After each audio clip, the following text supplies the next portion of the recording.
আমার জীবনে আমি এক ইমানদার রিকশাওয়ালা দেখছি। আল্লাহর ওলি যদি দেখতে হয়, এমনও কিছু মানুষ আছে যাদের নাম ডাক নাই, কিন্তু তাদের ভিতরে ভয় আছে একজনের, তিনি হলেন কে? আল্লাহ। রমজান মাস, খতমে তারাবি পড়াচ্ছি মোহাম্মদপুরে।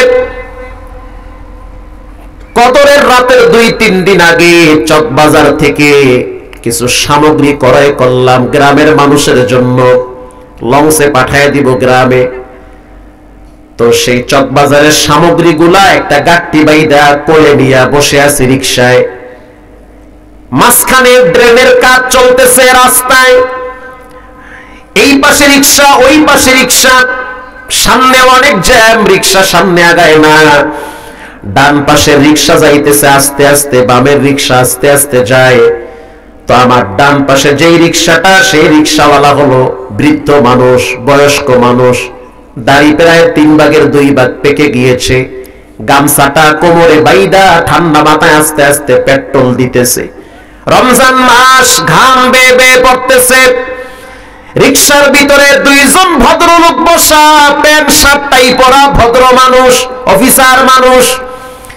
তারা কি বলতেছে আমি শুনতেছি, কারণ একেবারেই পাশাপাশি রিকশা, জ্যামের কারণে রিকশা সামনে আগায় না। ইতিমধ্যে আসরের নামাজের আজানের ধ্বনি কানে ভেসে আসলো। যখন আজানের আওয়াজ কানে আসলো, এবার রিকশাওয়ালাকে দেখলাম আস্তে করে সামনের চাকাটা কাইট করে ডাইনে চাপায় দিল। আমাদের জ্যামটা এখনো পর্যন্ত কাটে নাই, আমরা ওখানে বসে আছি। তাকায় দেখতেছি ডাইনে চাকা চাপায় দিয়া রিকশাটা সাইড করে বলতে আছে, স্যার আমি আর যেতে পারবো না, আপনারা নেমে অন্য রিকশা নেন। 2 জন স্যার বলতে আছে, চাচা রাগ করিয়েন না, ভাড়া বাড়ায় দিব, সামনে চলেন। সদরঘাটে আমাদের বস দাঁড়িয়ে আছে, আমাদের অপেক্ষায় আছে, সে টেলিফোন করতেছে, রাগ করতেছে, কেন দেরি হয়, আমরা তো জ্যামে আছি, চাচা তাড়াতাড়ি চালান। রিকশাওয়ালা বলতে আছে, তোমাদের বস তোমাদেরকে ডাকতেছে, আর আমার বস আমারে মসজিদে ডাকে। আমি আশ্চর্য হয়ে গেলাম, কোন আল্লাহর ওলি। কিছুক্ষণ পরে 2 ভদ্রলোক বলতে আছে, চাচা নামাজ পড়বেন, ঠিক আছে, ভাড়া বাড়ায় দিব, সদরঘাটে গিয়ে পড়বেন। চাচা এবং লোক তো থাকবে না, যেই জ্যাম লাগছে 1.5 ঘন্টা লাগবে, ইফতারির টাইম হয়ে যাবে, তাড়াতাড়ি আপনারা অন্য রিকশা নেন। আমাকে যদি 1 লক্ষ টাকা দেওয়া হয়, তারপরও আমার রিকশার চাকা সামনে চলবে না, কারণ আমি বেঁচে আছি রবের দয়ায়। আমার জীবনে যদি নামাজ না থাকে, এই জীবনের কোনো মূল্যই থাকে না। আমার হাত পা কাঁপতে শুরু হয়ে গেছে, দিলের ভিতরে আঘাত মেরেছে। বলে কি রিকশাওয়ালা, আপনারা কি ঘুমায় গেছেন নাকি? ঘুমের ভিতরে দিয়ে হাত তুলে, ওইটা তালে তালে তুলে লাইছে হাত। ময়মনসিংহ ওয়াজে গেছি, বয়ান দেশে রাত 2টায়, সারা রাত মাহফিল, কমিটিকে আরো 2টা কইরা আহেন। তো গিয়ে দেখলাম অনেক বড় মাহফিল, বাংলাদেশের প্রথম সিরিয়ালের বড় বড় বক্তারা আছে, বাংলা তারেক মনোয়ার সাহেব, আব্দুল্লাহ আলামিন সাহেব, খালেদ সাইফুল্লাহ আইয়ুবী সাহেব, 30 সালে। তো গিয়ে দেখলাম কেউ ঘুমায়, কেউ খেতা নিয়ে বইয়া রইছে, কেউ রাস্তায় আড়ে আর বিড়ি খায়, একজনে এক তালে আছে। রাত বাজে 2টা, তখন কি আর হুঁশ থাকে? আমি চিন্তা করলাম, এখানে যদি চোখ বন্ধ করে ওয়াজ করি, পরে দেখবো মাইক মেনো বলাইছে। আমি গিয়ে বললাম, প্রিয় ময়মনসিংহবাসী, আপনারা জাহান্নামে কারা যেতে চান, তারা একটু হাত তুলেন। অনেকে দেখলাম খেতা খোতা লয়ে খাড়ায় গেছে গা। আপনারা কি জাহান্নামে যাবেন? চোখ ডলে আর কয়, হুজুর কোন কি, মুইও যাবো না, আমার আব্বাইও যাইবে না। তা খাড়ায় গেছেন যে, আমরা তো জানি মোল্লা মুন্সি যা কয় ভালোই কয়। তা আপনারা কি সজাগ আছেন তো? আল্লাহ আপনাদেরকে সংক্ষিপ্ত ভাবে কোরআন থেকে কিছু কথা শোনার তৌফিক দান করে। মুসলমান হওয়ার পরেও কিছু মানুষ জাহান্নামে যাবে, আল্লাহ কোরআনে বলেছেন। এটা খুবই দুঃখের বিষয় না, যে মুসলমান মা বাবার ঘরে জন্মগ্রহণ করার পরেও সে জাহান্নামে যাবে। আল্লাহর জাহান্নামের আযাবে সে গ্রেফতার হবে, তার হাতে শিকল লাগানো হবে, পায়ে শিকল লাগানো হবে, তাকে রক্ত পুষ পান করানো হবে, প্রচন্ড শাস্তি দেওয়া হবে। এগুলো সম্পূর্ণ কোরআনে আল্লাহ উল্লেখ করেছেন। জন্মের পরে ডান কানে আজান হয়েছে, বাম কানে একামত হয়েছে, কালেমাও পড়তে পারে, তারপরেও জাহান্নামে যেতে হবে। এটা খুবই দুঃখের বিষয় না ভাই?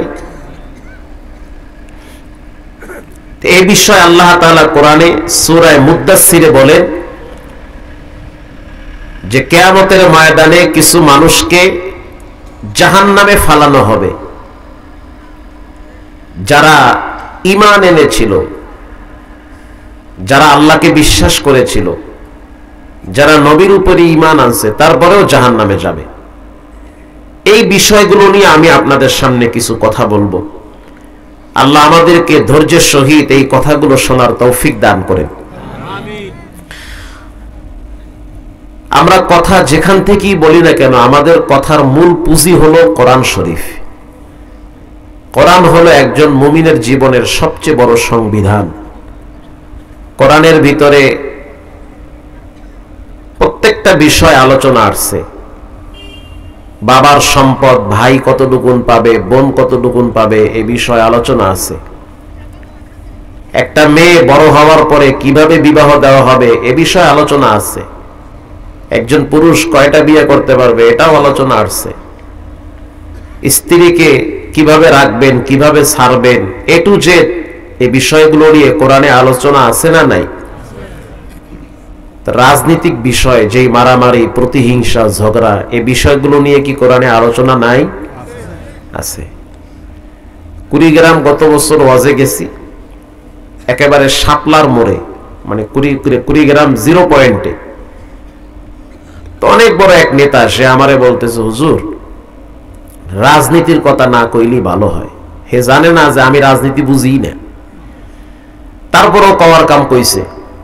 মোল্লা মুন্সিকে তো বিশ্বাস নাই, কোন জায়গায় দেয় হান্দায় দেয় চামচ। তা আমি বললাম যে আপনি তো আমাকে বললেন রাজনীতির কথা, বললেন না। তা আমি বিনয়ের সহিত আপনার কাছ থেকে দুই একটা জিনিস জানতে চাই, মনে কিছু নিয়েন না? না না, কি মনে নেব হুজুর, কোনকে, আপনি মেহমান মানুষ, বলেন। তা আমি বললাম আপনি তো রাজনীতিবিদ মনে হয়। জি জি, আমি এলাকার কাউন্সিলর। ও বাবা, বিশাল পাওয়ার। আমি বললাম রাজনীতিটা ভালো না খারাপ এটা একটু আপনি আমাকে বলেন। এখন বেচারায় পড়ছে বিপদে। যদি কয় রাজনীতি ভালো, তো ভালো কাজ আপনি করলে অসুবিধা নাই, আমি বললে করলে কোনো অসুবিধা নাই। কথা কন না কা? আর যদি কয় খারাপ, তাহলে খারাপ কাজটা আপনি কেন করেন? ঝামেলা আছে না? খালি চিল্লাইলে হয় না, ঠান্ডা মাথায় বাস দিতে হয়। রাজনীতি যদি খারাপ হয়, তো খারাপ রাজনীতিবিদ কোন নেতা স্টেজে আসতে পারবে না। যদি বলেন এটা পবিত্র মঞ্চ, তো অপবিত্র ব্যক্তির ঠাই স্টেজে হবে না। আর যদি বলেন রাজনীতি ভালো, তাহলে ভালো কাজ আপনি করেন, ভালো কথা আপনি করেন। আলেমরা রাজনীতির কথা বললে অসুবিধা কি? ও পেঁয়াজ চুরি আর তেল চুরি বন্ধ হয়ে যাবে, এই জন্য আলেমদেরকে বলতে দেয় না। সমস্যা এই জায়গায়। তলে তলে টেম্পু চালায়, আমরা চালাইলি হরতাল। হেরা সব করে, হাতে দোষ নাই, আমরা একটু কইলি দোষ। জুমার মেম্বারে কথা বলা যাবে না রাজনৈতিক বিষয়, তো কমিটির ভিতরে কোন রাজনীতিবিদ নেতা খেতা থাকতে পারবে না। বাস হয়ে গেল। এইটা কইতে কি এত চিল্লার লাগে? আমার ঠান্ডা মাথায় কথা। যদি বলেন হুজুর রাজনীতির কোন বয়ান মেম্বারে চলবে না, তা আমার কথা হলো কমিটির ভিতরে রাজনীতিবিদ কোন নেতা খেতা থাকতে পারবে না, তার বলার অধিকার নাই, রাজনীতি কথা বলা যাবে না। এইটা কইতে এত আতাআতি মারামারি লাগে না, আস্তে করে ঠান্ডা মাথায় চামচ দিয়ে দিলেই হয়। জ্বলবে, পড়বে, মরবে, কিচ্ছু কইতে পারবে না। কারণ মানুষের জ্ঞানের পরিধি যেখান থেকে শেষ হয়, কোরআনওয়ালা আলেমের জ্ঞান ওখান থেকে শুরু হয়। বগুড়া এক হোটেলে এক হুজুরে খাইতে বইছে, বয়া বয়া আড্ডি খায়, গরুর গোস্ত খাইতেছে। পাশে একজন ভদ্রলোক বলে, হুজুর আপনি খান কি? আমাদের দেশে তো কুত্তা এই খায়, কুকুরে আপনাদের দেশে খায় কি? আমাদের দেশে কুত্তায় তো চা খায়। যে প্রশ্ন করছে চা খাইতে আছে, আমাদের দেশে কুত্তায় চা খায়। বেটার মুখ দিয়ে কাপ গাছে পড়ে কয় কি মোল্লায়, কহ ঠিকই তো। আপনারা গ্রামের মানুষ, আমি একেবারেই প্যারাসিটামল দিয়ে কথা বলতেছি, কষ্ট হয় বুঝতে, আরো বুঝবেন। আল্লাহ নিজেই কোরআনে বলেন যে ওয়াল্লাযীনা উতুল ইলমা দারাজাত, যার ভিতরে কোরআনের জ্ঞান আছে তার মর্যাদা সম্মান পৃথিবীর কারো সামনে আল্লাহ খাটো করে না, বরং দিন দিন বাড়ায়া দেয়। ডাক্তার এনায়েতুল্লাহ আব্বাসী সাহেব নাম শুনছেন না? নাস্তিক পাড়ায় ঘুম হারাম হয়ে যায় যদি একটা বাস আন্দায়। গত পরশুদিন একটা বক্তব্য দিয়েছে ভারতের ব্যাপারে, ভারতের আগামুতা বন্ধ হয়ে গেছে। কথা ঠিক না ব্যাঠি? টকশোর ভিতরে আমরা দেখছি সব শিক্ষিতরা একদিকে, এনায়েতুল্লাহ আব্বাসী একদিকে, প্রত্যেকের মুখে কষ্টিপ লাগে, মাথা উঁচু করে গঠনমূলক কোনো কথা বলতে পারে না। বাদশাহ জিজ্ঞাসা, মাদ্রাসার ছাত্র কি পড়ো? পড়ি আল্লাহর কোরআন পড়ি। ও এ পড়লে হইবে কি? যা হওয়ার হইবে, জীবন তো সবাইরই কাটতে আছে, এই জীবন তো জীবন না, মরার পরে তো আসল জীবন শুরু হইবে। বাদশাহ কয় জ্ঞান বুদ্ধি মাথায় আছে তো? আছে, নাই মানি কোন কি? বাদশাহ চিন্তা করতে আছে এই মুন্সির একটু আটকানো দরকার। মোল্লা, এই যে সামনে একটা পুকুর দেখতেছো না, পুষ্কুনি পুকুর চিনেন আপনারা? এই পুকুরের ভিতরে পানি আছে কয় বালতি? কও। এই কি কওয়া যায়? বাদশার কথায় মাদ্রাসার ছাত্র বলতে আছে, বাদশাহ বালতি যদি পুষ্কুনির মাপে হয় তো এক বালতি। আল্লাহু আকবার বলেন। উত্তর ঠিক আছে না? আর যদি মনে করেন বালতি পুষ্কুনির অর্ধেক তো দুই বালতি। আপনি মাইপটা দেখেন কয় বালতি আছে। বাদশাহ কয় কি মোল্লায়, এত জায়গা মতো মলম লাগাই দিচ্ছে। কুল হাল ইয়াস্তাউইল্লাযীনা ইয়ালামুন ওয়াল্লাযীনা লা ইয়ালামুন, যে জানে যে জানে না সমান হতে পারে না। যাকে আল্লাহ কোরআনের জ্ঞান দিয়েছে দুনিয়ার কোন তন্ত্র মন্ত্র তার সামনে টিকবে না। জাতি মোল্লা বয়া দেন না, একটা তাজা মোল্লা 2 মিনিটও টিকতে পারবে না। স্বৈরাচারের মূল টার্গেট ছিল এ সমস্ত বিজ্ঞ আলেমদের দিকে। মরহুম আল্লামা দেলোয়ার হোসেন সাইদি রাহিমাহুল্লাহ তাআলা, তার বয়ান শুনে হাজার হাজার বিধর্মীরা কালেমা পড়ে মুসলমান হয়ে গেছে। এটা নাস্তিকরা সহ্য করতে পারে নাই। তাকে দীর্ঘ 13 বছর জেলখানায় আটকায় রাইখা বিষ প্রয়োগ করে তাকে হত্যা করা হয়েছে। প্রত্যেকটা জালেমের বিচার এই বাংলাদেশে হবে। মুফতি আমির হামজা কি অপরাধ করেছে? সে তো একজন পরিচিত ফেস, মানুষ তাকে চিনে। তার গায়ে হাত দেওয়ার আগে তো কমপক্ষে নিজের লজ্জা থাকা উচিত যে আমি কার গায়ে হাত দেই। কেন তার গায়ে হাত দেওয়া হইল? মাওলানা মামুনুল হক, যার হুঙ্কার শুনলে নাস্তিকদের আগামতা বন্ধ হয়ে যায়, খাঁচার ভিতরে আটকায় রাখা হয়েছে। কিন্তু তাদের পরিকল্পনা নস্যাৎ করে দিয়েছে। ওয়ামাকারু ওয়ামাকারাল্লাহ। বান্দা ভাবে একটা, আল্লাহর সিদ্ধান্ত হয় আর একটা।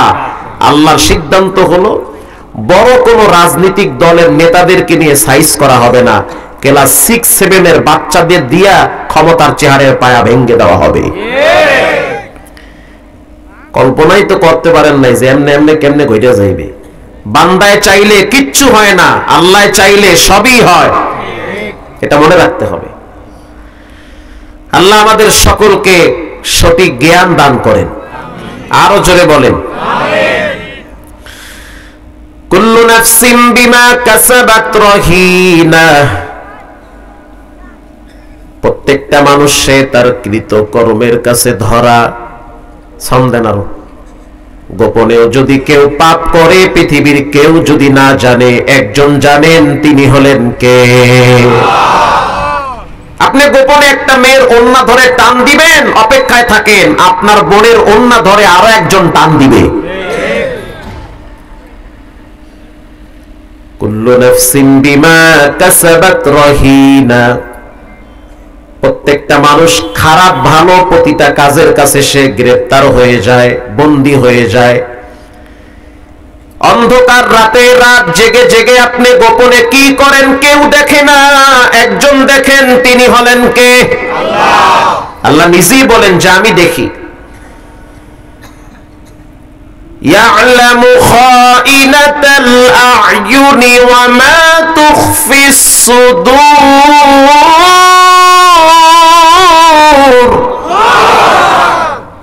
টানে তো না, আরো জোরে টানা লাগে, নাহলে মাইক বন্ধ করি মহেছিল। আমার গলার আওয়াজ খুব ফাইন মাশাআল্লাহ।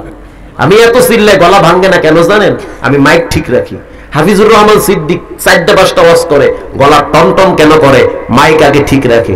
কর্তৃপক্ষরে আমি গতকাল রাইতে কইছি মনিটর আনবেন, এরা আনে নাই। এরা আমার কাছ থেকে ভালো ওয়াজ চায়, ওয়াজ হবে গোড়ার ডিম আসবো। কথা ঠিক না বে ঠিক? এখানে গানের শিল্পী আইলে 14টা মনিটর ফিট করতো, তারপরে কইতো হেলু হেলু, ঠিক আছে কিনা, হেলু হেলু। আর হুজুরের বয় দেশে হুজুর সানাসুর গেছেন চালাইতে ভাই। আমার আওয়াজ তো টানা নাই, এই মাইক্রোফোন কি এই যুগে চলে? আমার ভয়াল তো টানতেছে না এখানে, আমার তো আওয়াজ বড়, এই আওয়াজ তো টানতে হবে, এখানে টানে না, এটা ফুল করে।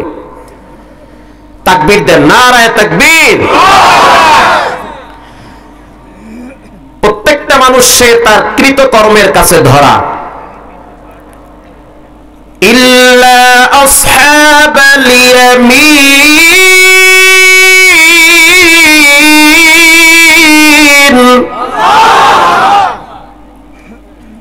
যারা ডানপন্থী হবে তাদের জন্য আল্লাহ জান্নাতের গেট খুলে দিবে। এই দেশ অনেক ভাবে শাসন হয়েছে, শাসন হয় নাই, শোষণ হয়েছে। মায়ের বুক খালি হয়েছে, গণধর্ষণের শিকার আমার বোনেরা হয়েছে। শিক্ষাঙ্গনকে নাস্তিক্য মতবাদ চালু করে সমাজ থেকে ইসলামকে নস্যাৎ করার প্রচেষ্টা চালানো হয়েছে।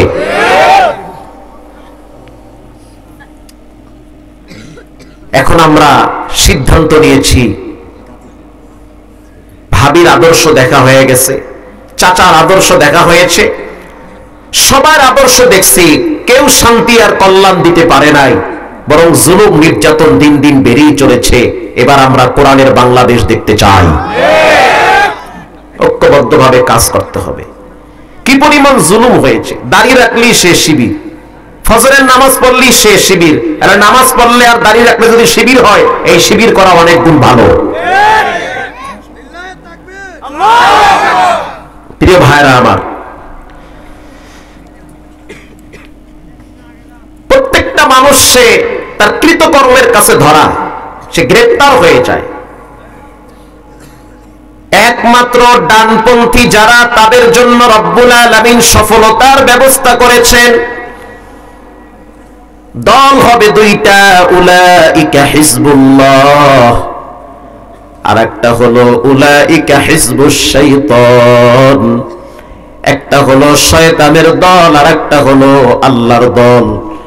আল্লাহর দলে যারা থাকবে তাদের প্রথম কর্মসূচি হবে রাষ্ট্রীয়ভাবে নামাজ প্রতিষ্ঠা করা লাগবে, বাধ্যতামূলক নামাজ প্রতিষ্ঠা করতে হবে।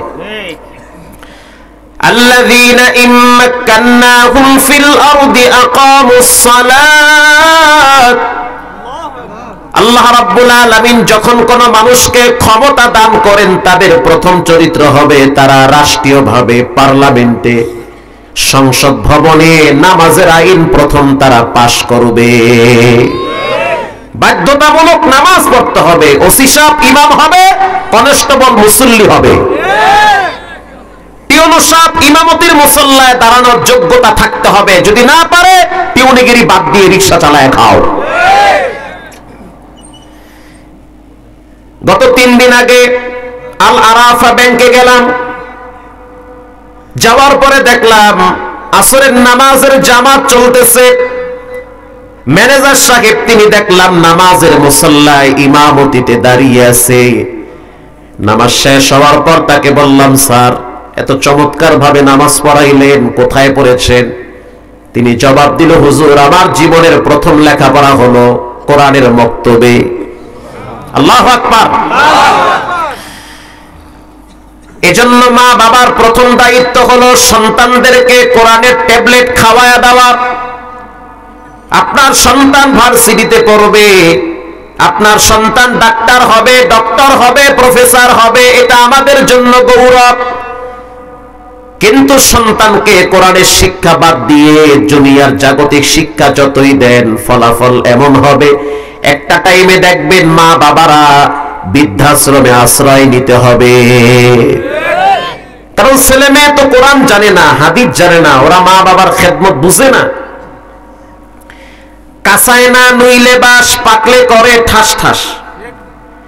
একটা কাদা যদি ওয়ালে লাগান, ওয়ালে লাগবে না, পড়ে যাবে, লেগে যায়।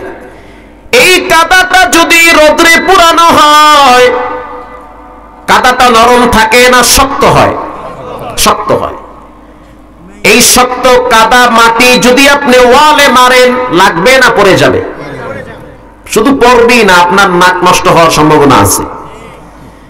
ছোট ছোট বাচ্চারা হলো কাদার মতো। এদেরকে সকালবেলা ছোটবেলা যেই শিক্ষাটা দিবেন, বড় হওয়ার পরে ওই শিক্ষাটাই তাদের দিলে ধারণ করে। যেমন ধরেন, কেউ যদি সকালবেলা কাঁচা মরিচ পেঁয়াজ দিয়া পান্তা ভাত খায়, আর সারাদিন যদি পোলাও কোরমা মারে, সন্ধ্যার টাইমে যখন ঢেকুর দেয় তখন কিসের ঢেকুর আসে? কাঁচা মরিচ পেঁয়াজের।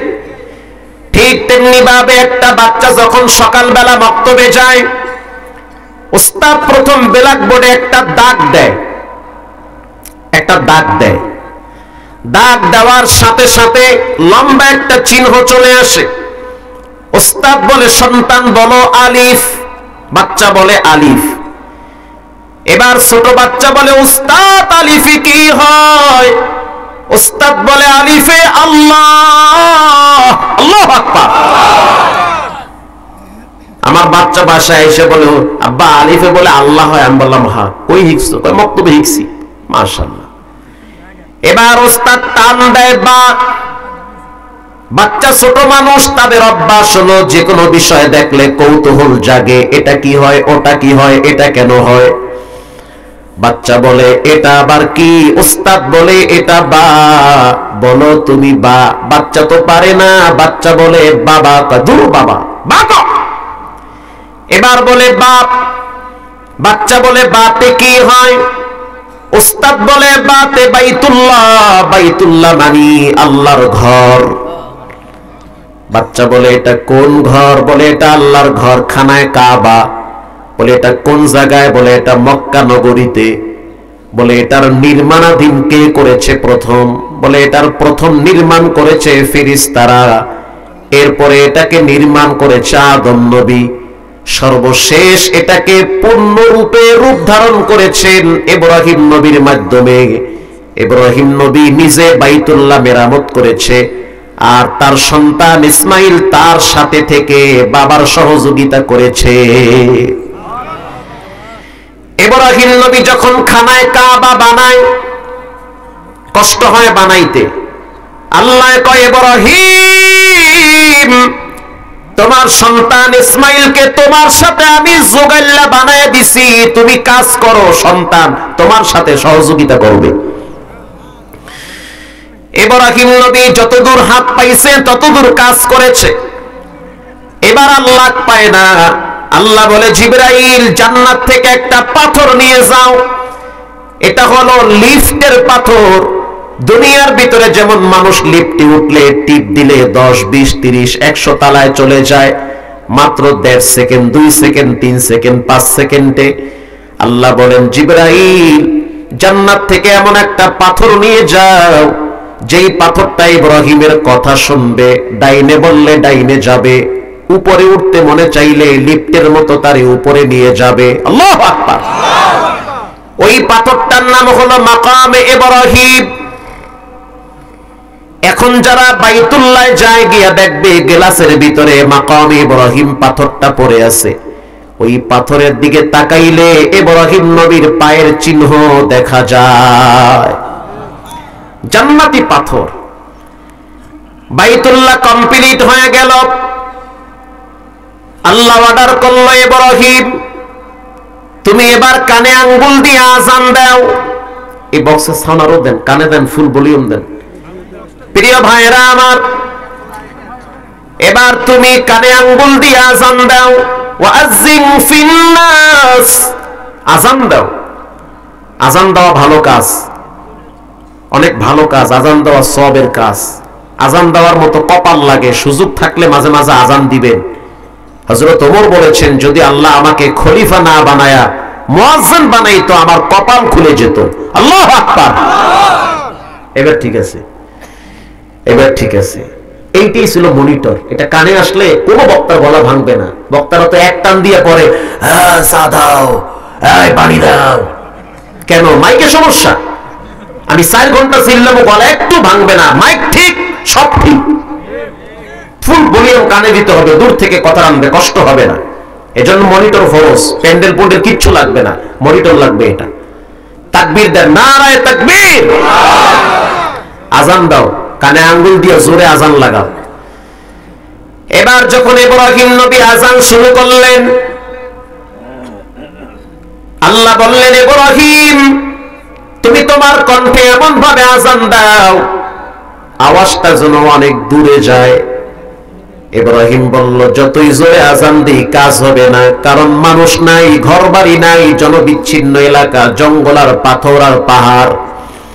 আল্লাহ বলল, ইব্রাহিম তোমার দায়িত্ব আযান দেওয়া, মানুষের কানে পৌঁছায় দেওয়ার দায়িত্ব আমি আল্লাহ। তুমি আযান দাও। এবার আযান দিল। আযান দেওয়ার পর আল্লাহ অর্ডার করল, ইব্রাহিম বাইতুল্লাহর ভিতরে যত ইট বালু পড়ে আছে এগুলা পরিষ্কার করো। ওয়াতাহহির বাইতি লিত-তাইফিনা ওয়াল আকিফিন, আমার ঘরটাকে পরিষ্কার করো। খালি ইমাম সাহেবের লাগে ঠেলাঠেলি করেন না, নিজে গিয়ে মাঝে মাঝে মসজিদ ঝাড়ু দিয়েন, ফ্যান পরিষ্কার করেন। এই দায়িত্ব মুসল্লিদের, ইমামের দায়িত্ব না। ইমামের দায়িত্ব কমিটি সোজা করা আর নামাজ ঠিক করা। আপনি ঝাড়ু দেন, আপনার আব্বা ইব্রাহিম নবী ঝাড়ু দিচ্ছে না মসজিদ, আপনি দেন না? খালি কি এখন বাবু এই সেই হ্যান ত্যান আপনি করেন কি? কথা ঠিক না? ঠিক। বেতন দেয় 30 টাকা, ধমক দেয় 300 টাকা। কিছু লোক আছে মাদ্রাসায় 2 টাকা দেয় না, মসজিদেও দেয় না, চার দোকানে ভাইয়া খালি হিসাব চায়। তো ইব্রাহিম নবী পরিষ্কার করছে আল্লাহর ঘর। আল্লাহ কয় সাফ করো, করছে সাফ।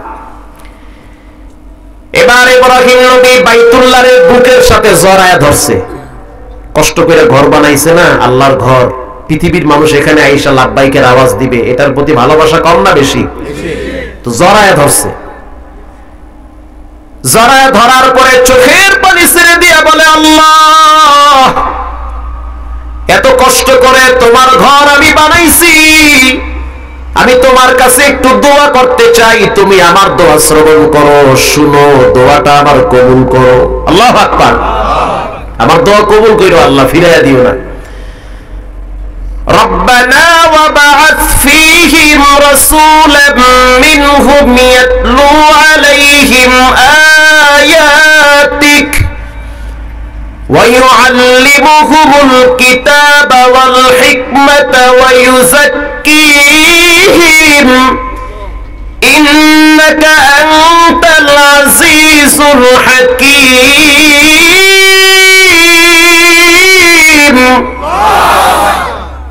আয় আল্লাহ, আপনার কাছে আমি দোয়া করতেছি, আমার বংশের ভিতরে একজন রাসূল পাঠাইও। সুবহানাল্লাহ বলেন।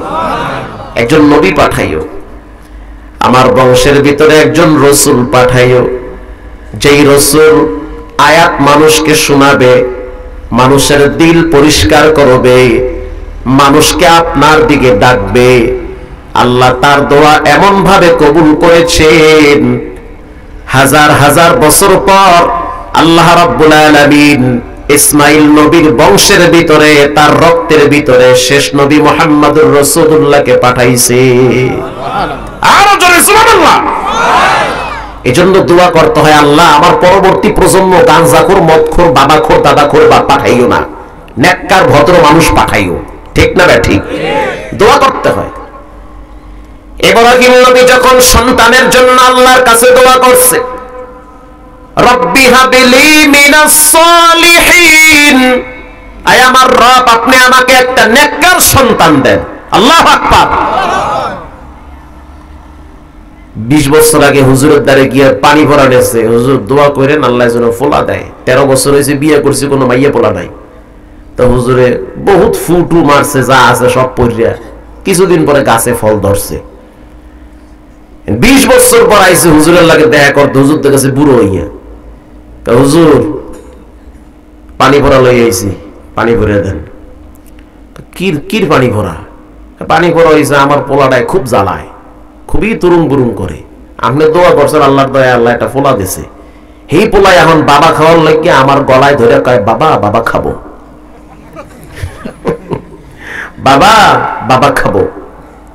তো হুজুরে কইতে আছে পানি পড়ায় কাজ হইবে না, ইট পড়া দিব, ইট একটা ইট নিয়ে আইসো, পইরা দিব, গলায় ঝুলায় রাখবা। যখন পোলা চাইছো আল্লাহর দ্বারে কেমনে চাইছো? আল্লাহরে কইছে আল্লাহটা পুত দিও, একটা পোলা দিও, আমি মরলে বংশে বাতি জ্বালাইবে কেনা। এলে কি তো গজব দিছে আল্লাহ। বোঝো মজা, দুনিয়ায়ও মজা, মরবা টাহা পয়সা থইয়া, মরার পরে ওই টাহা পয়সা আর সম্পদ নিয়ে মাইয়া পোলা মারামারি কারাকারি করবে। সন্তান চাওয়ার সিস্টেম ইব্রাহিম নবী শিখায় দিস, রব্বি হাবলি মিনাস সালিহিন। আল্লাহ আউল ফাউল পোলা মাইয়া দিও না। কয় না যে বেয়াদবির চাইতে গায়রা হাজিরা থাকা ভালো। তো দুষ্ট গোয়ালের চেয়ে শূন্য গোয়াল ভালো না? অনেক ভালো। উল্টা পাল্টা পোলা মাইয়া না দিয়ে একটা ভালো পোলা মাইয়া দিও। ইব্রাহিম আলাইহিস সালাতু ওয়াস সালামকে রব্বুল আলামিন সুসংবাদ জানায় দেয়, ফাবাশশারনাহু বিগুলামিন হালিম। যেহেতু নেককার সন্তান চাইছো, যাও। হালিম মানে সহনশীল। কেমন সহনশীল? কেমন সহনশীল? এমন সহনশীল, ও সন্তান আমি স্বপ্নে দেখছি তোমারে আমি জবাই করতেছি, তোমার কি অভিমত? সন্তান তখন বলল, ইনশাআল্লাহু মিনাস সাবিরিন। ও আমার আব্বাজান, আপনি আমাকে ধৈর্যশীল পাবেন। আল্লাহু আকবার। আপনি যদি করে পোলা আমি স্বপ্নে দেখছি তোরে জবাই করতে আছি, তোমার মত কি? মত হয়েছে তোমারে জবাই করবো আউযুবিল্লাহ ছাড়া। পোলা কইবে ইয়া কথা কন না কা? আল্লাহ রাব্বুল আলামিন বলেন, ফাবাশশারনাহু বিগুলামিন হালিম। এমন একটা সন্তান তোমারে দিছি, সহনশীল সন্তান। তুমি যা বলবা সন্তান তাই শুনবে। বাংলাদেশের ভিতরে বরেণ্য আলেমে দ্বীন মুফতি আরিফ বিন হাবিব সাহেব দামাত বারকাতুহুম, তো তার বাবা কয়েক বছর আগে মারা গেছে। একজন মানুষ গিয়ে তার বাবাকে বলল যে আল্লাহ তো আপনাকে নেককার সন্তান দিয়েছে, আপনার সন্তানের মুখে যখন হাদিস শুনি তখন মনে হইতেছে নবীর সাহাবীরা হাদিস পড়তেছে, এত ভালো লাগে। তখন তার বাবা বলল, এটা আমার ক্রেডিট না, হাযা মিন ফাদলি রাব্বি, এটা আমার রবের অনুগ্রহ, দয়া। আল্লাহ চাইলে খারাপ সন্তান দিতে পারত, কিন্তু আল্লাহ এমন একটা সন্তান দিছে, দেখলে চোখের শীতলতা, দিলের প্রশান্তি। যখন মানুষ বলে আপনার সন্তানের পিছনে রমজান মাসে আসাদ গেটে মসজিদে খতমে তারাবি দাঁড়ায় দাঁড়ায় পড়তে বড় মজা লাগে, চমৎকার কণ্ঠ, তেলাওয়াত বড় মজার, তখন বাবার দিলে শান্তি পায়। হাফেজ সালেহ আহমদ তাকরিম যখন কোরআন তেলাওয়াত করে তখন বাপ শান্তি পায়। কেন? বলে নেককার সন্তান এমনে এমনে পাওয়া যায় না, আল্লাহর কাছ থেকে চেয়ে নিতে হয়, চাইতে হয় আল্লাহর কাছে। যারা বিয়ে করছেন বা করবেন বা করেন নাই, প্রত্যেকে আল্লাহর কাছে সন্তান চাবেন, আল্লাহ নেককার সন্তান দিও, আমিন বলেন। আর যদি উল্টা ফাল্টা বাজে বুঝবেন ঠেলা কারে কয়। কত ধারের কত চাউল, ওই সুজুকি হুন্ডা না দিলে গলায় দড়ি দিয়ে মরমু, কথা কন না কা? বড় মোবাইল না দিলে গলায় দড়ি দিব, ঘরে আগুন দিব, এইরকম ঘটনা শুনছি বাংলাদেশে। এবার সন্তান বলে বাবাতে কি হয়? বলে বাইতুল্লাহ আল্লাহর ঘর। উস্তাদ বলে তাতে কি হয়? বলে তাতে তাজুন, তাজুন মানে টুপি। আল্লাহু আকবার। এক একটা হরফ পড়ে আর হরফের সারমর্ম অর্থ বুঝে। এবার বাচ্চা বলে সা সাতে কি হয়, বলে সামারুন মানে ফল, জিমতে কি, বলে জারাসুন মানে ঘন্টা। আল্লাহু আকবার। এই বাচ্চাকে ছোটবেলায় যা শিখাবেন বড় হইলে তাই শিখবে, বড় হওয়ার পরে ডাক্তার, ডক্টর, প্রফেসর, ইঞ্জিনিয়ার হবে। কসম আল্লাহর, বাবার চোখের দিকে তাকায়া কখনোই বেয়াদবি সুলভ আচরণ করবে না, কারণ সে কোরআনের পরিচয় পেয়েছে।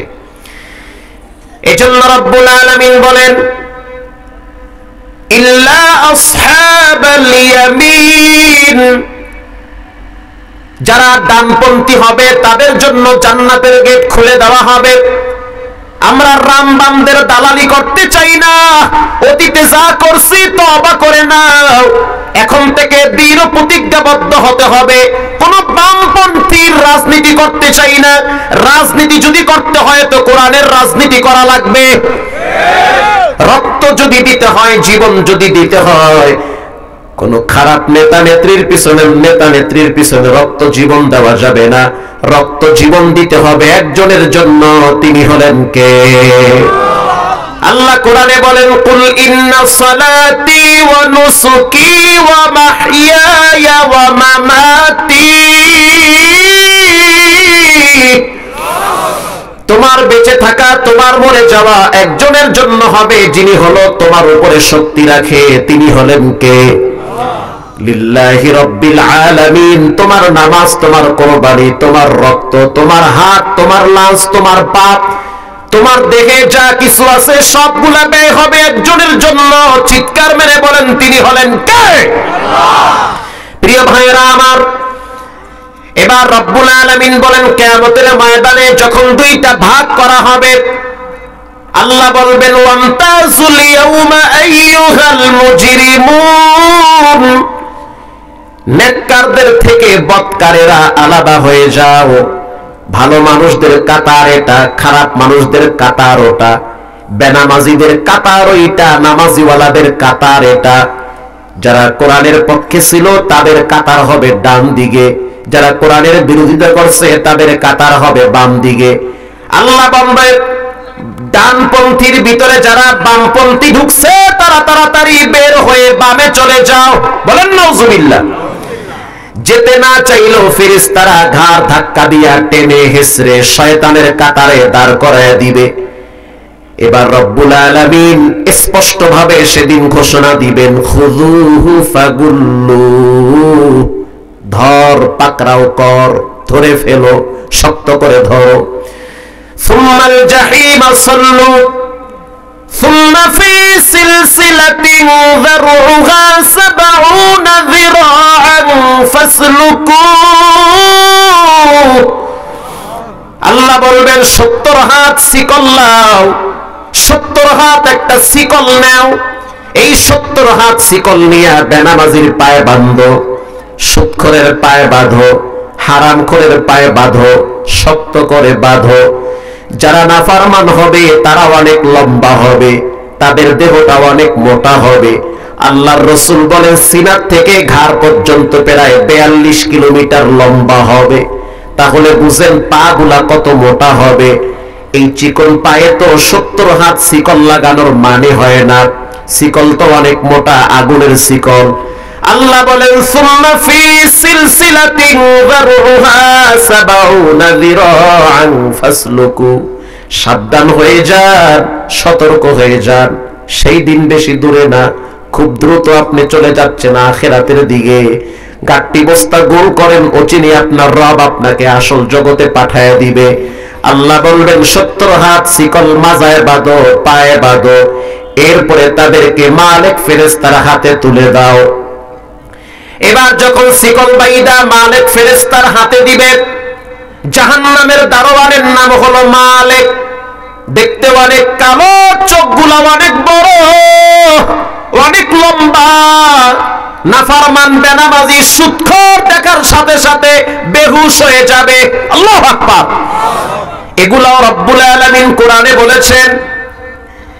শুধু তাই না, ওই দিন এমন একটা অবস্থা হবে যেদিন আমলনামা বাম হাতে আসবে, মানুষ তো সব সামনের দিকে তাকায় থাকবে উলঙ্গ অবস্থায়। আল্লাহ রাব্বুল আলামিন যখন বেনামাজি, সুদখোর, হারামখোর, নাফরমানদের আমলনামা পিছনে দিবে, পিছনে যখন দিবে সে তো পিছনে ঘুরাইতে পারবে না ঘাড়। আল্লাহ রাব্বুল আলামিন ফেরেশতাকে বলবে হাতটারে কলিজার ভিতর থেকে ঢুকায়া পিছনে নিয়ে যাও। এটা আল্লাহ কোরআনে উল্লেখ করেছে, হাতটাকে ভিতর থেকে ঢুকায়া পিছনে নিয়ে যাও। এবার এই বাম হাতটাকে দুই বুকের মাঝখানে ভিতরে ঢুকায়া পিছনে নিয়ে যাবে। এবার তার চেহারা থাকবে সামনের দিকে, হাত থাকবে পিছনে। কেমনে দেখবে? নেতা নেত্রী চামচামি বাদ দেন, যতদিন হায়াত আছে কোরআনের পক্ষে থাকেন। কথা ঠিক না ঠিক? শক্তভাবে থাকেন। বেনামাজি নেতার পিছন ছেড়ে দিয়ে কোরআনের আইন শক্ত করে ধরার জন্য অবিচল মজবুত ভাবে থাকতে হবে। এবার যখন তার হাতটাকে পিছনে নেওয়া হবে, আল্লাহ রাব্বুল আলামিন ফেরেশতাকে বলবে আমি দুনিয়ার ভিতরে বান্দাকে এত সুন্দর একটা দেহ দান করেছি। আল্লাযী খালাকাকা ফাসাওয়াকা ফাআদালাক, যেমনে মনে চাইছে তেমনে বানাইছি। চোখগুলা বড় সুন্দর, খাওয়ার জন্য মুখ দিছি, রাখার জন্য পেট দিয়েছি, ঘ্রাণ নেওয়ার জন্য নাক দিছি, হাঁটার জন্য পা দিয়েছি, ব্যবহার করার জন্য দুইটা হাত দিয়েছি, শরীরের অঙ্গ প্রত্যঙ্গ দিয়ে বান্দারে আমি চালাইছি।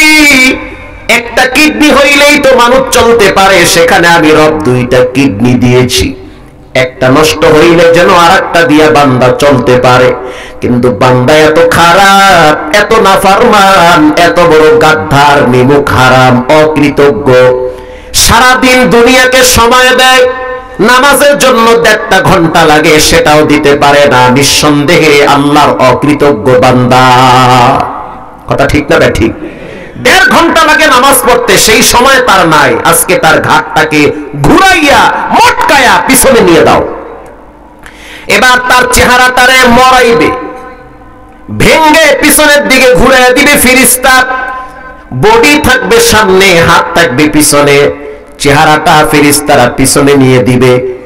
এবার আল্লাহ বলবে ইকরা কিতাবাক কাফা বিনাফসিকাল ইয়াউমা আলাইকা হাসিবা, পড়ো, তোমার আমলনামা পড়তে থাকো। নিজে যা করেছো তাই পড়ো, দেখো গোপনে কি করেছো। নামাজের টাইমে কারে ফাঁকি দিছো, কার জমিন কতটুকু ঠেলা খাইছো, কারে কয়টা চার দোকানে বৈশা বাস দিছো, দরজা জানলা লাগাইয়া যুবক তুমি কি করেছো পৃথিবীর কেউ দেখে নাই, একজন দেখছেন, তিনি হলেন কে?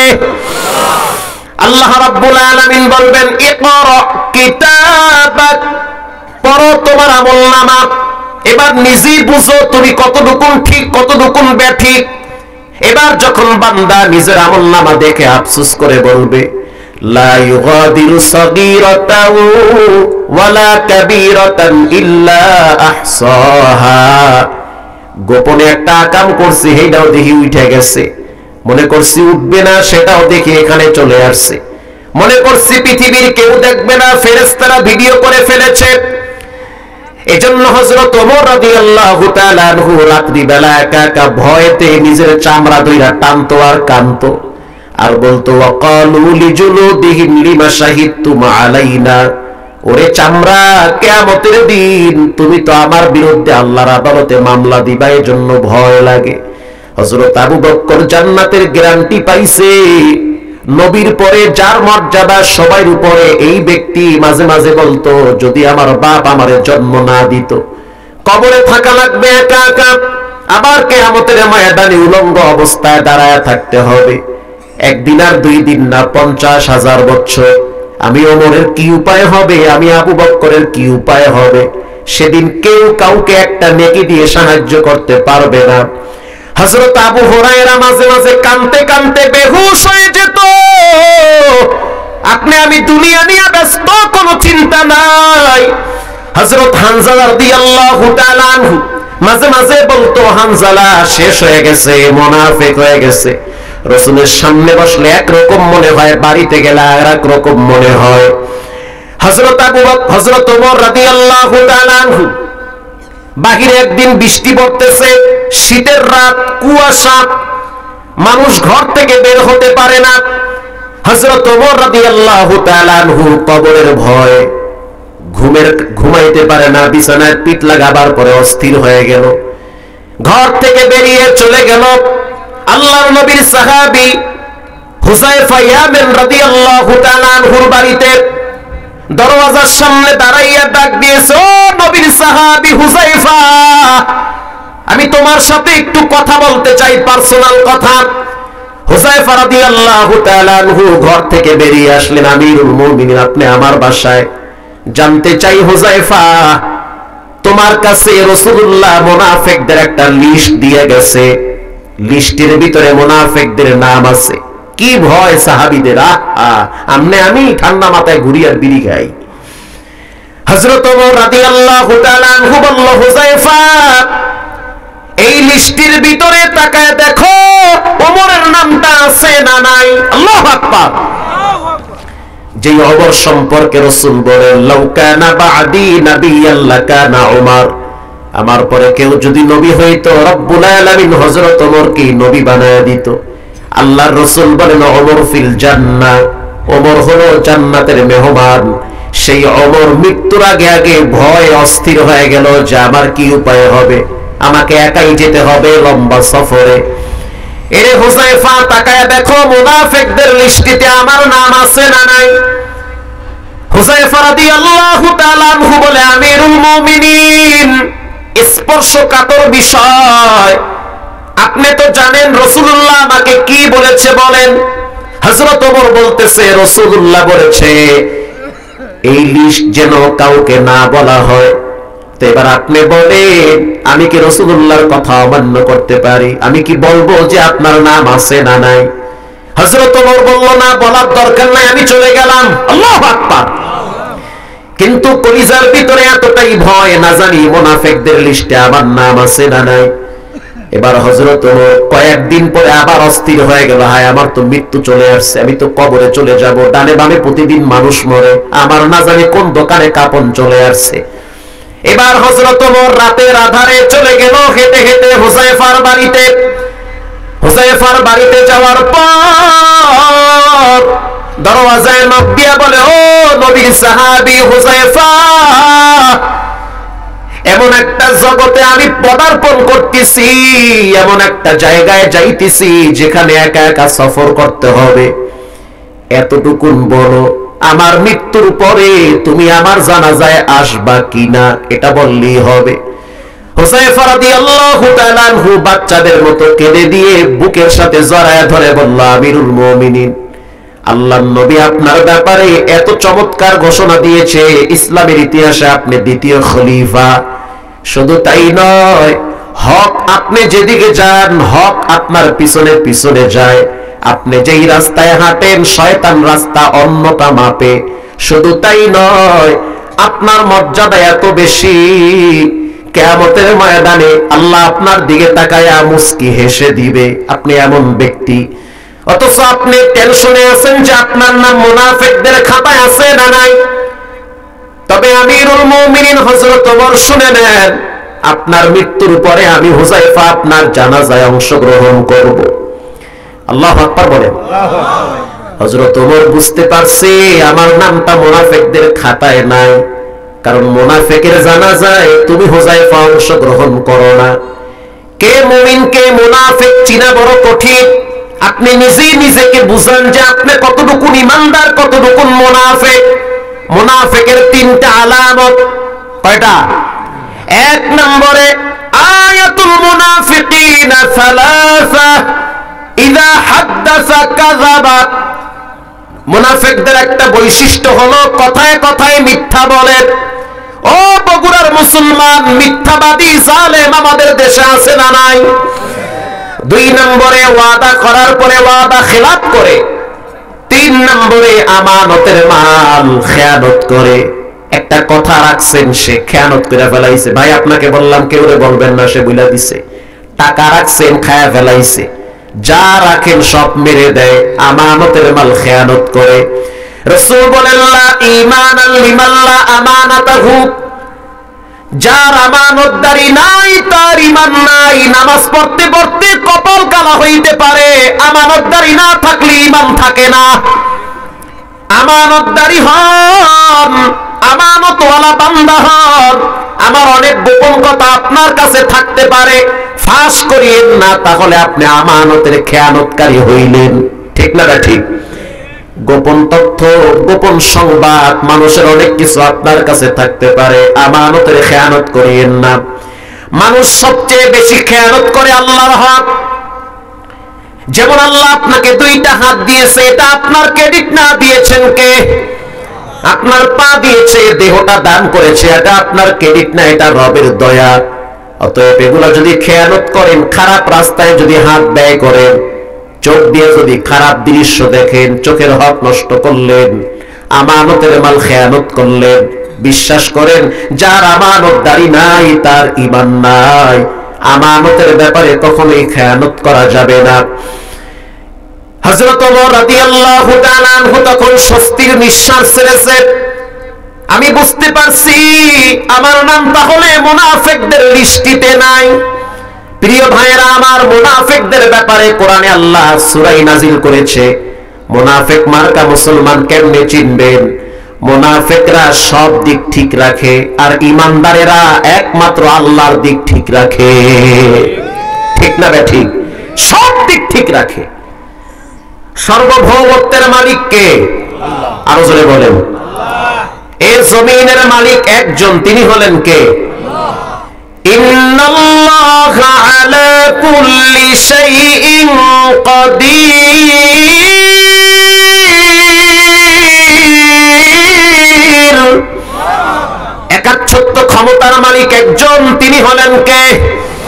প্রিয় ভাইয়েরা আমার, কিয়ামতের ময়দানে যখন এই মুনাফিক নাফরমানদেরকে জাহান্নামে ফেলায় দেওয়া হবে, আর কিছু নিরহ মানুষ, সরল দিলের মানুষ, ঈমানদার মানুষদেরকে যখন আল্লাহ জাহান্নামে ফেলাবে, জান্নাতে ফেলাবে, এবার জান্নাতীরা জাহান্নামীদের দিকে তাকায় দেখবে, মাঝখানে একটা গ্লাসের মতো থাকবে।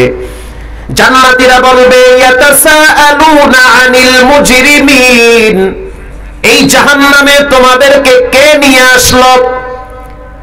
মা সালাকাকুম ফি সাকার, সাকার নামক জাহান্নামে কে নিয়ে আসছে? দুনিয়ায় যেমন আপনার নাম আছে, বাবার নাম আছে, দাদার নাম আছে, ও বাবা দিল থেকে শুনে নেন, জাহান্নামেরও কিন্তু নাম আছে। জাহান্নামের এক একটা দরওয়াজার নাম আছে, স্তরের নাম আছে। যেমন একটা নাম হলো জাহিম, আর একটা নাম হলো লাযা, আর একটা নাম হলো সাকার। শুধু তাই না, জাহান্নামের একটা এরিয়ার নাম হলো ওয়াইল, ওয়াইলুল লিল মুতাফফিফিন আল্লাযীনা ইযা তালু আলান নাসি ইস্তাওফুন। জাহান্নামের একটা এরিয়ার নাম হলো ওয়াইল, এটা ভয়ঙ্কর জায়গা। কিয়ামতের ময়দানে জান্নাতীরা জাহান্নামীদেরকে বলবে, জাহান্নামে কেন আসলা বলো? এত আরামে চলতা, কত টাকার মালিক ছিলা তোমরা, কত আরামে বসবাস করতা, অনেকগুলা সন্তান ছিল, বউ নিয়ে তো বড় ভালোই ছিলা, সংসার ভালোই চলতো, হাসি খুশি থাকতা, ব্যাগ ভইরা বাজার করতা, পকেটে টাকা থাকতো, কত হাসি, কত আনন্দ। আজ এই সাকার নামক জাহান্নামে কে তোমাদেরকে নিয়ে আসছে? এবার জাহান্নামীরা বলবে, জাহান্নামে আসার পিছনে সবচেয়ে বড় কারণ হলো চারটা। এক নম্বরে, ক্বালু লাম নাকু মিনাল মুসাল্লিন, জাহান্নামে আসার পিছনে সবচেয়ে বড় কারণ হলো নামাজ না পড়া। আমার জীবনে আমি এক ঈমানদার রিকশাওয়ালা দেখছি, আল্লাহর ওলি। আল্লাহর ওলি যদি দেখতে হয়, এমনও কিছু মানুষ আছে যাদের নাম ডাক নাই, কিন্তু তাদের ভিতরে ভয় আছে একজনের, তিনি হলেন কে? আল্লাহ। রমজান মাস, খতমে তারাবি পড়াচ্ছি মোহাম্মদপুরে। কদরের রাতের 2-3 দিন আগে চকবাজার থেকে কিছু সামগ্রী ক্রয় করলাম গ্রামের মানুষের জন্য, লঞ্চে পাঠিয়ে দিব গ্রামে। তো সেই চকবাজারের সামগ্রীগুলা একটা গাট্টি বাইদা কোলে নিয়ে বসে আছি রিকশায়। মাঝখানে ড্রেনের কাজ চলতেছে রাস্তায়। এই পাশে রিক্সা ওই পাশে রিক্সা, সামনে অনেক জ্যাম, রিক্সা সামনে আগায় না। ডান পাশের রিক্সা যাইতেছে আস্তে আস্তে, বামের রিক্সা আস্তে আস্তে যায়। তো আমার ডান পাশে যেই রিক্সাটা, সেই রিক্সাওয়ালা হলো বৃদ্ধ মানুষ, বয়স্ক মানুষ, দাড়ি প্রায় 3 ভাগের 2 ভাগ পেকে গিয়েছে, গামছাটা কোমরে বাইদা ঠান্ডা মাথায় আস্তে আস্তে পেট্রোল দিতেছে। রমজান মাস, ঘাম বেয়ে বেয়ে পড়তেছে। রিক্সার ভিতরে 2 জন ভদ্রলোক বসা, প্যান্ট শার্ট টাই পরা ভদ্র মানুষ, অফিসার মানুষ। তারা কি বলতেছে আমি শুনতেছি, কারণ একেবারেই পাশাপাশি রিক্সা, জ্যামের কারণে রিক্সা সামনে আগায় না। ইতিমধ্যে আসরের নামাজের আজানের ধ্বনি কানে ভেসে আসলো। যখন আজানের আওয়াজ কানে আসলো, এবার রিক্সাওয়ালাকে দেখলাম আস্তে করে সামনের চাকাটা কাইট করে ডাইনে চাপায় দিল। আমাদের জ্যামটা এখনো পর্যন্ত কাটে নাই, আমরা ওখানে বসে আছি, তাকায় দেখতেছি ডাইনে চাকা চাপায় দিয়া রিক্সাটা সাইড করে বলতে আছে, স্যার আমি আর যেতে পারবো না, আপনারা নেমে অন্য রিক্সা নেন। 2 জন স্যার বলতে আছে, চাচা রাগ করিয়েন না, ভাড়া বাড়ায় দিব, সামনে চলেন। সদরঘাটে আমাদের বস দাঁড়িয়ে আছে, আমাদের অপেক্ষায় আছে, সে টেলিফোন করতেছে, রাগ করতেছে, কেন দেরি হয়, আমরা তো জ্যামে আছি, চাচা তাড়াতাড়ি চালান। রিক্সাওয়ালা বলতে আছে, তোমাদের বস তোমাদেরকে ডাকতেছে, আর আমার বস আমারে মসজিদে ডাকে। আমি আশ্চর্য হয়ে গেলাম, কোন আল্লাহর ওলি। কিছুক্ষণ পরে 2 ভদ্রলোক বলতে আছে, চাচা নামাজ পড়বেন, ঠিক আছে ভাড়া বাড়ায় দিব, সদরঘাটে গিয়ে পড়বেন। চাচা এবং লোক তো থাকবে না, যেই জ্যাম লাগছে 1.5 ঘন্টা লাগবে, ইফতারির টাইম হয়ে যাবে, তাড়াতাড়ি আপনারা অন্য রিক্সা নেন। আমাকে যদি 1 লক্ষ টাকা দেওয়া হয়, তারপরও আমার রিক্সার চাকা সামনে চলবে না, কারণ আমি বেঁচে আছি রবের দয়ায়। আমার জীবনে যদি নামাজ না থাকে, এই জীবনের কোনো মূল্যই থাকে না। আমার হাত পা কাঁপতে শুরু হয়ে গেছে, দিলের ভিতরে আঘাত মেরেছে। কবরে কে রিক্সাওয়ালা। ঢাকা শহরে যেই পরিমাণ পাপ হয়, জেনা হয়, নাইট ক্লাবে যেই পরিমাণ আকাম চলে, যেই পরিমাণ ফ্ল্যাটে ফ্ল্যাটে পতিতালয় চলতেছে, আল্লাহর কসম ঢাকা শহরকে আল্লাহ পাক মুহূর্তের ভিতরে ধসায় দিত। বিশ্বাস করেন, ঢাকা শহরের অলিতে গলিতে ছোট ছোট ভাঙ্গাচোরা কিছু মাদ্রাসাও আছে। রাত্র 3টায় 2টায় বাচ্চারা কোরআন তেলাওয়াত করে, আর আল্লাহর আযাব গজব কোরআনের বরকতে ফিরায় রাখে। আল্লাহু আকবার। জাহান্নামে আসার পিছনে সবচেয়ে বড় কারণ হলো নামাজ না পড়া। কেউ যদি এখানে বলেন যে আমার পাও ধরলে নামাজ ছাড়বো না, আমি সবার সামনে আপনার পা ধরতে রাজি, তারপরও নামাজ ছাড়া যাবে না। আমার জীবনে এমন ঘটনা ঘটছে, রাত 2টায় 3টায় ফ্লাইওভারের নিচে নামাজের অপেক্ষায় থাকতাম। তেমনও রিক্সাওয়ালা দেখতাম ঢাকায় রিক্সা চালাইতো, আবার রাত্র 3টায় 2টায় ঢাকার শহর সব মসজিদ যে তালা মারা থাকে না, কিছু মসজিদ নরমাল যেগুলো বারান্দা খোলা থাকে, তো সেই বারান্দার দিকে তাকায় দেখি কিছু রিক্সাওয়ালারা রিক্সা রাইখা নামাজে দাঁড়ায় দাঁড়ায় চোখের পানি ছেড়ে কাঁদে। কেন কাঁদেন? জবাব দেয়, আমার জন্য কাঁদি না, আমার মায়ের জন্য কাঁদি।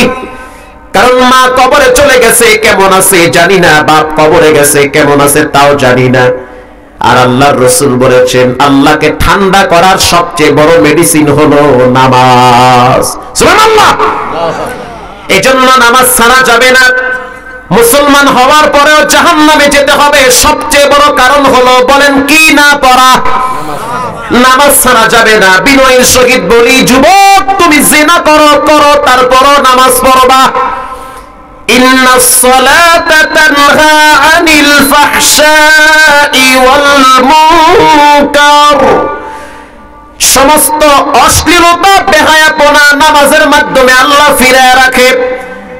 যত রকমের অপরাধ আছে, সবচেয়ে বড় অপরাধ হলো নামাজ না পড়া। এজন্য নামাজ ছাড়া যাবে না। কে মরল কে বাঁচলো, মইরা যাক গা, ও মইরা ভূত হয়ে যাক, আগে আমার নামাজ ঠিক রাখতে হবে। ঠিক না বে ঠিক? নামাজ আগে পড়তে হবে। প্রত্যেকটা যুবক শক্ত হয়ে দিল থেকে প্রতিজ্ঞাবদ্ধ হন, জীবনে যতদিন বেঁচে আছেন কোনোদিন নামাজ ছাড়া যাবে না। আল্লাহর নবী আপনার আমার জন্য রাহমাতুল লিল আলামিন, যার সুপারিশ ছাড়া কোনো মানুষ জান্নাতে যেতে পারবে না, সেই নবীর নামাজের ইতিহাস পড়লে তো আপনি অস্থির হয়ে যাবেন। গভীর রাত, মা আয়েশা বলেন, আমি আমার হাতের ভিতরে পানির আঁচ করলাম, মনে করলাম কে যেন আমার হাতে পানি ঢেলে দিয়েছে। আমি ডাইনে তাকায় দেখলাম পানির মশকের ভিতরে পানি বোঝাই আছে, তো পানি আসলো কোত্থেকে? আমি বামে তাকায় দেখতেছি আল্লাহর নবী সিজদায় পড়ে আছে আর তার চোখের পানি বায়া বায়া পড়তেছে। আমি আয়েশা অস্থির হয়ে গেলাম, উযু বানাইলাম, আবার রুমে আসলাম। আসার পরে দেখতেছি জানান্তু হাত্তা ক্বাদ্দাতার রূহু, আমি মনে করলাম নবীজি সিজদার ভিতরে বুঝি মারা গেছে। নবীজির পা নড়ে না, দেহ নড়ে না, মাথাও নড়ে না। মা আয়েশা বলেন, আমি নবীর পায়ে হাত দিয়ে আস্তে করে নাড়া দিয়েছি। তখন বুঝতে পারলাম নবী এখনো মরে না, এখনো জীবিত আছে। দীর্ঘ সময় নবী নামাজে সিজদায় কাটাইল। এরপরে মাথা উঠাইছে, উঠাবার পর আল্লাহর নবী সালাম ফিরাইল। সালাম ফিরাবার পরে আমি তাকায় দেখতেছি রাসূলুল্লাহর চোখের অশ্রুগুলা বায়া বায়া বায়া বায়া পড়ে। আমি প্রশ্ন করলাম, মা ইউবকিকা ইয়া নবী আল্লাহ, আপনি কেন কাঁদেন? আপনার কি হয়েছে?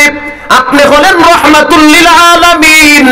আল্লাহর রাসূল বলেন, আফালা কুনু আবদান শাকুরা, আমি কেন আল্লাহর শুকরগুজার বান্দা হব না? আপনি এত বড় হয়ে গেছেন, নামাজ পড়েন না, আর মাদ্রাসার ছোট ছোট 5-7 বছরের বাচ্চারা শীতের ভিতরে মসজিদে গিয়া সেজদা দেয়। কথা কন না কা? আপনি কেন নামাজ পড়েন না? আপনার সমস্যা কি? নামাজ না পড়া পয়সা কামাইয়া ছেলে মেয়ে খাওয়াইবেন, বিশ্বাস করেন এরা এক সময় জীবনের বড় শত্রু হয়ে যাবে। জাহান্নামে যাওয়ার পিছনে সবচেয়ে বড় কারণ 4টা।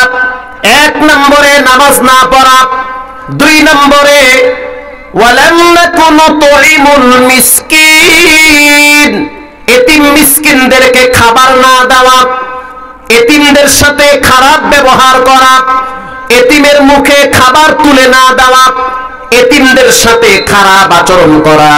রাসূল বলেছেন, কেউ যদি আমার সাথে জান্নাতে থাকতে চায় সে যেন এতিমের দায়িত্ব নেয়। রাসূল 2টা আঙ্গুল উঁচা করে দেখিয়েছে, কেউ যদি এতিমের দায়িত্ব নেয় সে আমার সাথে আমার জান্নাতে পাশাপাশি থাকবে। আরো জোরে সুবহানাল্লাহ। আপনার আব্বা যদি আরো আগে মরতো, বুঝতেন রাত দিন কত কষ্টে কাটতো। এতিম যে তার মনের কষ্টের কথা কারো কাছে বলতেও পারে না, সহ্য করতে পারে না। আনাস ইবনে মালিক রাদিয়াল্লাহু তাআলা আনহু বলেন, নবীর কাছে একজন গ্রাম্য সাহাবী এসে বলল, হুজুর আমার কলিজাটা অনেক শক্ত, পাথরের মতো হয়ে গেছে, এমন একটা আমল শিখায় দেন আমার কলিজা যেন নরম হয়। মানুষের চোখে পানি আসে, আমার চোখে পানি আসে না, কি হইল? মানুষ দেখি দোয়ার সময় হাউমাউ করে কাঁদে, আমার কান্না আসে না। আল্লাহর নবী তাকে আমল দিল, তুমি একটা কাজ করো, এতিমের মাথায় হাত বুলায় দাও, আর এতিমের মনের কষ্ট কথাগুলা তুমি বসে বসে পাশের থেকে শুনো। সুবহানাল্লাহ বলেন। 2 নম্বরের আমল, তুমি একা একা মাঝে মাঝে কবরস্থানে যাবে, গোরস্থানে গিয়ে চুপচাপ দাঁড়ায় থাকবে আর চোখ বন্ধ করে চিন্তা করবে, কত পাওয়ারফুল মানুষ, কত দাপটে মানুষ আজকে তারা নিঃস্ব হয়ে কবরে পড়ে আছে। তখন দেখবে তোমার শক্ত দিলকে আল্লাহ নরম বানায় দিবে। এতিম মিসকিনদেরকে খাবার না দেওয়ার ব্যাপারে যাদের ভূমিকা থাকে তাদের ঠিকানাও হবে জাহান্নামে। জাহান্নামে যাওয়ার পিছনে 4 কারণ। প্রথম কারণ হলো নামাজ না পড়া, দ্বিতীয় কারণ হলো এতিম মিসকিনদেরকে খাবার না দেওয়া, তৃতীয় কারণ হলো অকুন্না নাখুদু মাআল খাইদিন, সমালোচকদের সাথে সমালোচনা করা, যা শুনে তাই বলে, মিথ্যাবাদী হওয়ার জন্য যথেষ্ট। তা হরসো কয় কি? দুনিয়া নাই, দুনিয়া গেছে সব শেষ হইয়া। কি ইমাম সাহেব দেখছি এক মহিলার লাগে গল্প করে, তুমি কি দেখছো? না হুনছি। কাটবে হুনছো? হুনছি, আমার বাড়িতে যেই লোক প্রতিদিন গরুর দুধ দিয়ে যায় হের কাছে, ভাই দুধ এলা, তুমি হুনছো? কয় আমি হুনছি, দেখি নাই। কাটবে হুনছো? ওই 4 দোকানে গিয়ে হুনছি। চার দোকানে গিয়ে কইলাম কাটতে বলছেন, তাই যে কইছে এই লোক তো এলাকায় ঠায় না, দূরে ঠায়। এই হোনার উপরই চলতে আছে। রাসূল বলেছেন যা শুনে তাই বলে মিথ্যাবাদী হওয়ার জন্য যথেষ্ট। আল্লাহ তাআলা বলেন ওয়া কুল্লা নাখুদু মাআল খাইদিন, সমালোচকদের সাথে তালে তাল মিলায়।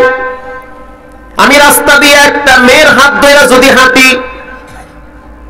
আপনাকে তদন্ত করতে হবে, সুনির্দিষ্ট প্রমাণ দিতে হবে মেয়েটা আমার কি হয়, আমার স্ত্রীও তো হতে পারে, কথা কন না কা, আমার বোনও হতে পারে। অতএব সুনির্দিষ্ট প্রমাণ ছাড়া দেখবেন আর বাজে মন্তব্য করবেন, জাহান্নামে যাওয়ার জন্য যথেষ্ট হতে পারে। 4 নম্বরের কারণ ওয়াকুল্লা নুকাযযিবু বিয়াউমিদ্দিন, কিয়ামতের ময়দানকে অস্বীকার করা। এই সমস্ত মানুষগুলোকে জাহান্নামে নিক্ষেপ করা হবে। জাহান্নামের আগুনকে রব্বুল আলামিন 3 ভাবে প্রজ্বলিত করেছে। প্রথম ছিল সাদা, এরপরে হয়েছে লাল, এখন বর্তমান জাহান্নামের আগুন হলো একেবারে কালো। জাহান্নামের আগুনে যাকে একবার ফালানো হবে, আল্লাহ বলেন আল্লাতী তাত্তালিউ আলাল আফইদা, শরীরের যে কোনো অঙ্গে লাগার সাথে সাথে কলিজা ভুনা হয়ে যায়। রানা প্লাজা যেদিন ভেঙে পড়েছিল, এর পরের দিন আমি দেখার জন্য গিয়েছিলাম, তখন আমি কেরানীগঞ্জ কলাতিয়া বাজারে জুমা পড়াইতাম ঢাকায়। তা আমি টর্চ লাইট নিয়ে গেছি, শুকনা খাবার খেজুর নিয়ে গেছি, রুটি নিয়ে গেছি, মাম পানির বোতল নিয়ে গেছি, জানি ওখানে এগুলো খুব বেশি প্রয়োজন। হাজার হাজার যুবক যুবতী মারা গেল, দেখার জন্য যখন গেলাম মনে হইতেছে এটা আরেক জগতের, আরেক কিয়ামতের ময়দান কায়েম হয়ে গেছে। এমন এমন মানুষকে বের করতেছে যার পা নাই, পা কাইটা বের করা লাগছে। এমন যুবককে দেখছি যার 2টা হাত একটাও নাই, কাইটা বের করা লাগছে, দেওয়ালে আটকে বসে, টান দিলে নারী বুড়ি বের হবে, বাঁচবে না। ডাক্তার কাইটা কাইটা দেহটাকে বের করেছে, হাত যাক পা যাক, তারপরেও যেন বেঁচে থাকুক। এমনও সেখানে অসুস্থ ব্যক্তি দেখছি যে বলেছে যে হুজুর ওখানে নিজের ঘাম নিজে চাইটা চাইটা খাইছি, নিজের রক্ত নিজে চুষে চুষে খেয়ে পানির পিপাসা নিবারণ করেছি। কিয়ামতের ময়দান দেখি নাই কিন্তু শুনছি। রানা প্লাজা ভাঙ্গার পরে আমরা কিয়ামতের ময়দান চোখ দিয়ে দেখছি। আল্লাহু আকবার। নিমতলিতে আগুন লাগছে, কত মায়ের সন্তান পুড়ে এখনো বেকা হয়ে আছে। বার ইউনিটে গিয়া দেখো বারান্দায় কত যুবককে আল্লাহ হাত পাও বেকা বানায় আগুনে পুড়ে ফালায়া রাখছে। যেই রুমটায় শুয়ে আছেন গ্যাস সিলিন্ডার বাষ্ট হয়ে যে কোনো টাইমে পুরা দেহকে পুড়ে বেকা বানায় ফেলাইতে পারেন কে? আল্লাহরে ভয় করেন, নামাজ ধরেন। তারাস নামের একটা থানা আছে সিরাজগঞ্জে, ওখানে এক যুবক রানা প্লাজায় চাকরি করত। সেই পত্রিকার কাট করা আমার কাছে এখনো আছে, আমি সেখানে উপস্থিত ছিলাম। তেমনও হয়েছে ওই ছেলেটার হাত পড়েছে মিশিংয়ের ভিতরে, একটা হাত পড়ছে মিশিংয়ের তলে, আর একটা পড়ছে সমতল জায়গায়। হাত বের করতে গেলে টাইনা বের করা লাগে, হাত বের হবে না, বরং এখান থেকে ছিঁড়ে পুরাটা বের হয়ে যাবে, এমন ভাবে চাপা পড়েছে। আবার পিছন থেকে আগুন লাগছে, হাত পুড়তেছে, নিজে বুঝতেছে আমার হাতে আগুন লাগছে, বাঁচাবার কেউ নাই। এমন এমন সময় আপনার আমার জীবনে যেতে পারে যখন পৃথিবীর কেউ সহযোগিতা করতে পারে না, পারেন একজন, তিনি হলেন কে? হাতে আগুন লাগছে, সাংবাদিকরা দাঁড়িয়ে আছে, সেনাবাহিনী ভিতরে ঢুকছে, ফায়ার সার্ভিস ভিতরে ঢুকলো, দমকল বাহিনী ভিতরে ঢুইকা কত মানুষকে বাঁচাবার জন্য চেষ্টা করতেছে, কিন্তু রোগী দেখতে দেখতে ভালো মানুষ অসুস্থ হয়ে যায়। ওখান থেকে এক যুবককে বের করলো, নাম হলো আব্দুল ওয়াহাব। একে যখন বের করা হইল, তার মুখে 2টা আওয়াজ এমন জোরে জোরে ছিল যেটা মানুষ এখনো বলে যেটা কেমন আওয়াজ। ওই আওয়াজটা এখনো আমাদের কানে ভাসে। সেই আওয়াজটা হলো, মা তুমি আমাকে মাফ করে দাও, আল্লাহ তুমি আমারে ক্ষমা করে দাও। এই 2টা আওয়াজ তার মুখে সব সময় খালি জিকিরের মতো ছিল। এনাম মেডিকেলে যখন সময় রাখছে, সাংবাদিকরা প্রশ্ন করলো, যুবক তুমি এই দুইটা আওয়াজ বারবার কেন দাও? যুবক এবার বলতে আছে, আমি আমার মায়ের কাছে ক্ষমা চাই, মা যেন মাফ করে দেয়। কারণ আল্লাহর রাসূল বলেছে, মা যদি কষ্ট পায়, আল্লাহ নাকি কষ্ট পায়, তার নাকি কবরে আযাব হয়, মরার সময় নাকি মুখে কালেমা আসে না। তো ভয় আছি, না জানি এখনই মারা যাব। এজন্য আমি বারবার বলছি, আল্লাহ তুমি আমারে মাফ করে দাও, আর বলেছি মা তুমি আমারে মাফ করে দাও। সাংবাদিকরা যুবককে প্রশ্ন করলো, যখন তুমি বিধ্বস্ত জায়গায় ছিলা তখন কি মনে পড়েছে? তখন যুবক বলল, আমি বারবার আল্লাহকে বলছি, আল্লাহ যদি একটা বার বাঁচতে পারি জীবনে আর কোনোদিন নামাজ ছাড়বো না। আল্লাহু আকবার বলেন। এজন্য পায়ে হাত দিয়ে বলি, অনুরোধ করে বলি, নামাজ ছাড়া যাবে না। যার নামাজ নাই আল্লাহর সাথে তার কোনো সম্পর্ক নাই। বড় পীর আব্দুল কাদের জিলানী উয়ুনুল হিকায়াতে লেখেন, মুফিজুত তালিবিনে আসছে যে নামাজিওয়ালা ব্যক্তিদেরকে বেনামাজির গোরস্থানে দাফন করবা না, কারণ বেনামাজির কবরে শাস্তি দেয় কে? যুবক ভাইয়েরা আমার, মুরব্বী বাবারা, আজ থেকে তওবা করে নেন, জীবনে নামাজ ছাড়বো না, হারাম খাবো না, জাহান্নামে যাব না, জান্নাতের প্রত্যাশী। পাক্কা নিয়ত করে নেন, নামাজ ছাড়বো না, হারাম খাবো না, মা বাবার সাথে বেয়াদবি করবো না। দিলটা যদি নরম থাকে, তওবার নিয়তে দুইটা হাত আল্লাহকে দেখায়া দেন। নারায়ে তাকবীর। আয় আল্লাহ, এই হাতগুলা জীবনে একবার খানায় কাবার গিলাফের সাথে হাত লাগায়া দেন, বলেন আমিন। প্রিয় ভাইয়েরা আমার, 5 মিনিটের ভিতরে আমি দোয়া করে দেব। একজন লোক উঠবেন না, শয়তানে আপনার গুতা মাইরা পাঠাইয়া দিবে। দোয়ার সময় একটু তওবা করবেন, আল্লাহর কাছে মাফ চাইবেন।